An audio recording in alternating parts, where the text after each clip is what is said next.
Di hutan Litong. Jalan setapak ini, jalan ayah, jalannya nenek, jalan nenek dari neneknya. Jalan berawa berlumut, samar di dasar hutan. Jalan ziarahku kini.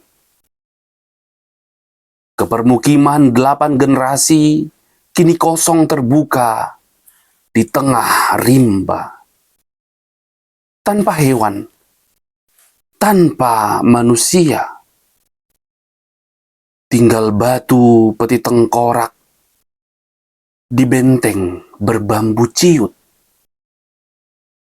Tinggal angin, tinggal embun, degup jantungku dikejut anggrek liar. Dan kawanan rusa, di bekas ladang-ladang dulu makan rumput muda. Di malam purnama.